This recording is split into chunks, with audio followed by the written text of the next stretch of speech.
خپلواکي او ازادي د اسلامي ټولنې د عزت، امنیت او پرمختګ بنسټ دی. هغه ټولنې چې له خپلواکۍ برخمنې وي کولی شي په ډیر ښه ډول د خپل دین، فرهنګ، هویت او ملي ګټو څخه ساتنه وکړي او د آبادۍ او ودې پر لور ګامونه واخلي. خو کله چې خپلواکي له منځه ولاړه شي د ټولنې عزت او ځواک زیانمنېږي او پردیو ته په سیاسي، اقتصادي، فرهنګي او فکري ډګرونو کې د نفوذ لار هوارېږي. نو له همدې امله اسلام د خپلواکۍ ساتنه د ټولنې د ټولو غړو ګډ مسؤلیت او د یوې سرلوړې او پیاوړې ټولنې له اساسي بنسټونو څخه ګڼي. الله تعالی فرمایي عزت خو خاص د الله لپاره دی او د هغه د رسول لپاره دی او د مؤمنانو لپاره دی. لدی مبارک آیت څخه په ډاګه کیږي چې د مؤمنانو حقیقي عزت د ایمان، خپلواکۍ او له پردیو د خلاصون په سیوري کې ترلاسه کیږي. له همدې امله د اسلام مقدس دین جهاد یوازې یو پوځي اقدام نه بلکې هغه لوی عبادت بللی چې موخه یې د دین ساتنه، د هیواد له خپلواکۍ دفاع او د مسلمانانو د عزت او حرمت خوندي کول دي. همدارنګه قرآن کریم مسلمانان تل چمتووالي ته رابولي او الله تعالی قرآن کریم کې فرمایي تاسو قوت او تړلي آسونه تیار کړئ څومره چې استطاعت لرئ. دغه مبارک آیت د ټولنې د خپلواکۍ او امنیت د ساتنې لپاره د دفاعي چمتووالي او د ځواک د پیاوړتیا پر اړتیا ټینګار کوي. خپلواکي بیلابیل اړخونه لري لکه فردي، ټولنیزه، اقتصادي او سیاسي. خو سیاسي خپلواکي د دې ټولو بنسټ جوړوي. که سیاسي خپلواکي زیانمنه شي د دین، فرهنګ، اقتصاد او د ټولنې د هویت ساتنه هم له ګواښ سره مخ کیږي او د پردیو د لاسوهنې لپاره زمینه برابرېږي. له همدې امله د خپلواکۍ ساتنه او دفاع د اسلامي ټولنې د عزت، امنیت، ثبات او پرمختګ تضمین ګڼل کیږي. د خپلواکۍ تعریف. خپلواکي په لغت کې پر ځان د اتکا، په خپلواکه توګه د پریکړو کولو او د نورو له اتکا او تړاو پرته د چارو د اداره کولو په معنا ده. او په اصطلاح کې خپلواکي هغه حالت ته ویل کیږي چې یو دولت وکولی شي د هیڅ بهرني ځواک له لاسوهنې، نفوذ،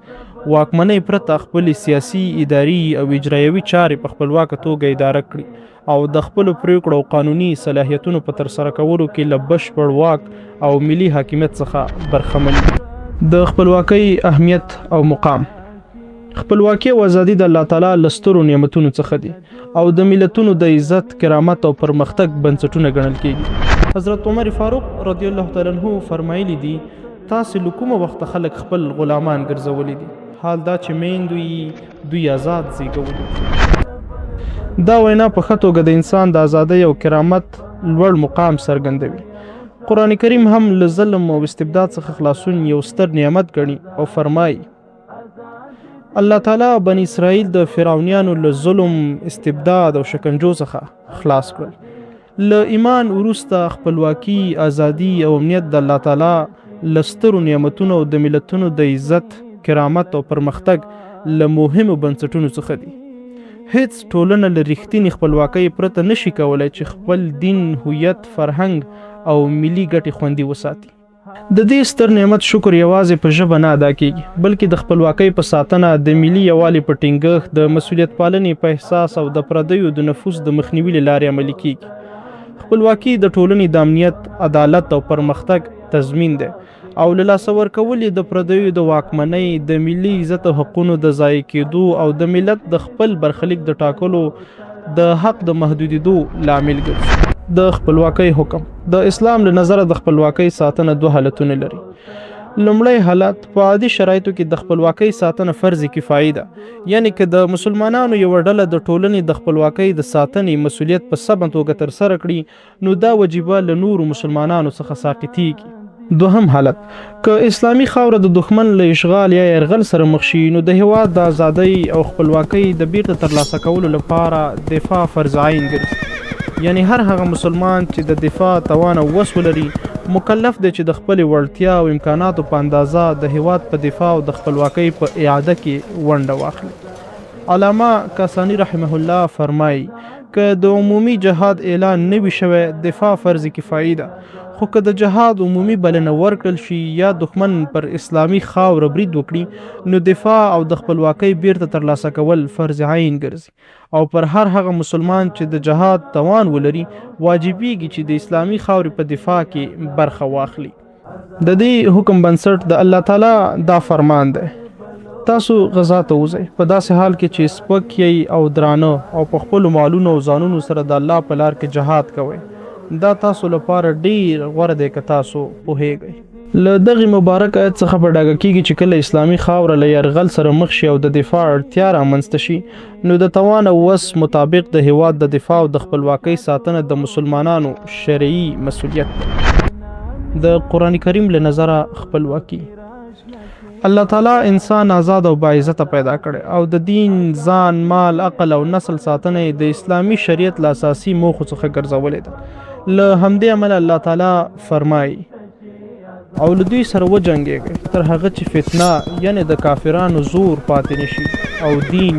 ټول د الله لپاره شي همدارنګه الله تعالی فرمایي او پر تاسو څه شوي دي چې تاسو د الله په لار کې نه جنګېږئ او د کمزورو سړیو او ښځو او ماشومانو د خلاصون په لار کې هم دا مبارک آیتونه د دین ازادۍ او د اسلامي ټولنې د خپلواکۍ د دفاع مشروعیت څرګندوي او مسلمانان هڅوي چې د ظلم اشغال او تیری پر وړاندې ودرېږي ترڅو دین عزت او خپلواکي خوندي پاتې شي د نبوي سنتو له نظره خپلواکي د نبوي سنتو له نظره خپلواکي ازادي او عزت د اسلام له مهم ارزښتونو څخه دي د رسول الله صلی الله علیه وسلم سیرت او عملی ژوند هم د دې حقیقت څرګندونه کوي رسول الله صلی الله علیه وسلم د مشرکانو د فشارونو ګواښونو او وړاندیزونو پر وړاندې هیڅکله د اسلام له دعوت څخه لاس وانه خیست بلکې د حق دین او اسلامي خپلواکۍ د ساتنې لپاره یې پر ټینګ هوډ او استقامت مبارزه وکړه رسول الله صلی الله علیه وسلم فرمایلی دي د مؤمن لپاره مناسبه نه ده چې خپل ځان ذلیل او خوار کړي دا حدیث د مسلمان د عزت کرامت او شخصیت د خپلواکۍ پر ساتنې ټینګار کوي او څرګندوي چې مسلمانان باید د ظلم او کفر پر وړاندې تسلیم نشي د خپلواکۍ پر وړاندې د علماو استادانو او پوهانو مسؤلیت علما استادان او پوهان د ټولنې د خپلواکۍ په ساتنه کې بنسټیز رول لري او خورا مهم مسؤلیتونه هم لري خلکو ته د خپلواکۍ د ارزښت اهمیت او د هغوی د ساتنې د وجیبې په اړه پوهاوی ورکول د حق ملاتړ کول او د ظلم اشغال او هر ډول ناروا لاسوهنې پر وړاندې درېدل د مسلمانانو ترمنځ د یووالي ورورګلوۍ او همغږۍ پیاوړتیا ترڅو د تفریقي او اختلاف مخه ونیول شي او د داسې باخبره متحد او مسؤلیت پال نسل روزنه چې د اسلام هویت او د اسلامي ټولنې د خپلواکۍ ساتنه خپل دینی مسؤلیت وګڼي علما او پوهان په هر وخت او زمان کې د ټولنې د هدایت څراغونه او د دین رښتیني ساتونکي او مدافعین پاتې شوي دي امام حسن بصري رحمه الله فرمایي که علما نه وای خلک به د څارویو په څیر شوي وای همدارنګه علامه ابن جوزی رحمه الله فرمایي علما د شریعت ساتونکي دي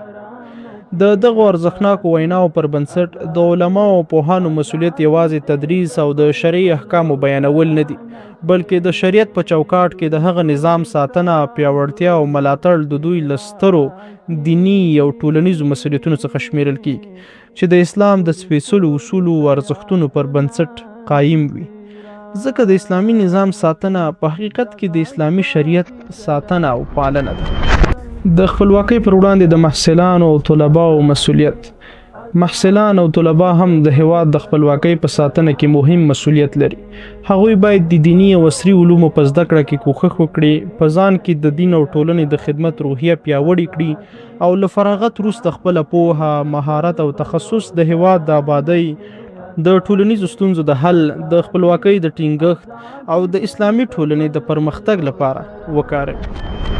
ابو هريره رضی الله تعالی عنہ چې د اصحاب الصفه له مشهور غړو څخه وو د صفې د زده کوونکو د ساده او له کړاوونو ډک ژوند یادونه کوي اصحاب الصفه سره لدی چې له بېوزلۍ او تنګلاسۍ سره مخ وو تل د رسول الله صلی الله علیه وسلم ترڅنګ حاضر وو د نبوي مدرسې څخه علم او معرفت زده کاوه او هر وخت به چې اړتیا پېښېده د مسلمانانو د خدمت او اسلامي ټولنې د دفاع لپاره به په بشپړ اخلاص ولاړو له همدې امله د نن ورځې طلبا او محصلین باید د علم د زده کړې په څنګ کې ځانونه په ښو اخلاقو سمبال کړي او خلکو ته په خدمت سره د اسلامي ټولنې په ثبات او خپلواکۍ کې اغیزمن او مثبت رول ولوبوي د خپلواکۍ پر وړاندې د سوداګرو او کسبکارانو مسؤلیت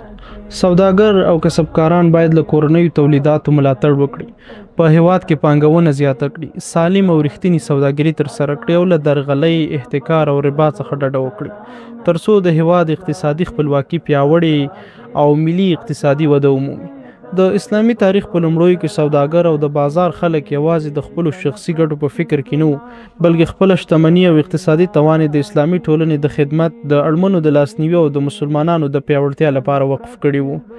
د دې ایثار او سرښندنې یوه ښکلې بیلګه د تبوک د غزا پر مهال د مسلمانانو مالي مرستې وې، کله چې رسول الله صلی الله علیه وسلم مسلمانان د لښکر د چمتو کولو لپاره وهڅول. صحابه کرام رضی الله عنهم اجمعین سره له دې چې له اقتصادي ستونزو او تنګلاسۍ سره مخ وو، هر یو یې د خپل وس او توان په اندازه د الله تعالی په لار او جهاد کې مال مصرف کړ او په مدینه منوره کې د اسلامي نظام د خپلواکۍ او پیاوړتیا د ساتنې لپاره خپله ونډه ترسره کړه. نو ځکه دا ډیر اړینه ده چې زموږ سوداګر، صنعتکاران او د بیلابیلو کسبونو خاوندان د ژوند په هر حال کې د اسلام د سپیڅلي دین د وفادارۍ ملاتړ، د مسلمانانو خواخوږي او د اسلامي نظام د ټینګښت او پیاوړتیا کلکې ستنې واوسي. د خپلواکۍ پر وړاندې د نظام د مسؤلینو مسؤلیت. د نظام مسؤلین باید د امنیت په تامین، د عدالت په پلي کولو، له فساد سره په مبارزه، د کورنۍ تولیداتو په ملاتړ او د پردیو له وابستګۍ څخه د مخنیوي په وسیله د هیواد د خپلواکۍ او اسلامي ارزښتونو ساتنه او پالنه وکړي. حضرت عمر بن خطاب رضی الله تعالی عنه د یو اسلامي واکمن په توګه د مسؤلیت پالنې روښانه او غوره بیلګه وه. هغه د خپل خلافت په ټوله دوره کې د عدالت د ټینګښت، د امنیت د خوندي کولو، د خلکو د مصالحو د ساتنې او د اسلامي نظام د پیاوړتیا لپاره نه ستړي کیدونکې هلې ځلې وکړې. له هغه څخه روایت دی چې فرمایلي که د عراق په خاوره کې یو مرکب هم د لارې د خرابوالي له امله وغورځېږي، الله تعالی به له ما څخه وپوښتي ای عمر ولې دې ورته لار نه هواروله. دا وینا د یو اسلامي واکمن او د نظام د مسؤل د ژور مسؤلیت احساس څرګندوي او ښیي چې واکمن د خلکو د هوساینې، امنیت، آرامۍ او د هغوی د خپلواکۍ د ساتنې په اړه د الله تعالی پر وړاندې ستر امانت او دروند مسؤلیت لري. د عامو مسلمانانو مسؤلیت. عام مسلمانان هم باید خپل وحدت او یووالی وساتي، د اسلامي شریعت احکام مراعات کړي، له اسلامي نظام سره په مشروع چارو کې همکاري وکړي، د امنیت په ټینګښت کې خپله ونډه واخلي، له کورنیو تولیداتو ملاتړ وکړي او امانتداري، صداقت او مسؤلیت پالنه خپله کړي ترڅو د هیواد د عزت، ثبات او خپلواکي خوندي پاتې شي. په اسلامي تاریخ کې د دې یوه روښانه بیلګه د خندق د غزا پر مهال د مسلمانانو ګډه همکاري ده. کله چې د اسلام دښمنان د مدینې منورې د له منځه وړلو لپاره سره متحد شول، ټولو مسلمانانو د رسول الله صلی الله علیه وسلم د ښار په دفاع کې فعاله ونډه واخیسته. هغوی د ښار شاوخوا خندق وکیندلو او هر چا چې د خپلې وس او توان له مخې په دې ستر کار کې برخه واخیسته، رسول الله صلی الله علیه وسلم هم له خپلو صحابه کرامو سره اوږه په اوږه کار کاوه او هغوی یې د ستر مسؤلیت کې یوازې پرېنښوده. له همدې امله د نن ورځې مسلمانان هم د خندق د غزا د اتلانو په څیر د خپلې خاورې دفاع، د خپلواکۍ د ساتنې او د اسلامي نظام د ملاتړ او پیاوړتیا په برخه کې ستر او دروند مسؤلیت پر غاړه لري. د خپلواکۍ ثمره او ګټې. خپلواکي د یوې ټولنې د عزت، امنیت او پرمختګ سرچینه ده. د خپلواکۍ په برکت ټولنه د پردیو له واکمنۍ او نفوذ څخه ژغورل کیږي، دین او اسلامي ارزښتونه خوندي پاتې کیږي، ملي یووالی او ټولنیزه همغږي پیاوړې کیږي او د علمي، فرهنګي، سیاسي او اقتصادي پرمختګ لپاره مناسب فرصتونه رامنځته کیږي. همدارنګه عدالت ټینګیږي او پر خپلو وړتیا او ظرفیتونو د خلکو باور لا پسې زیاتیږي. خپلواکي یوازې یو سیاسي شعار نه دی، بلکې د الله تعالی ستر نعمت او د اسلامي ټولنې د عزت، ازادۍ او ځواک بنسټ دی. د خپلواکۍ ساتنه د ټولو مسلمانانو ګډ مسؤلیت دی او دا مسؤلیت د ایمان، پوهاوي، یووالي، دوامداره هڅو، ځان بسیاینې او له پردیو څخه د هر ډول زیانمنې وابستګۍ په پرېښودلو سره ترلاسه کیدای شي. هره ټولنه چې خپله خپلواکي وساتي او پالنه یې وکړي، د نن او راتلونکي نسلونو لپاره به د پرمختګ، امنیت، عدالت او سرلوړۍ لار هواره کړي. خپلواکي مو مبارک شه.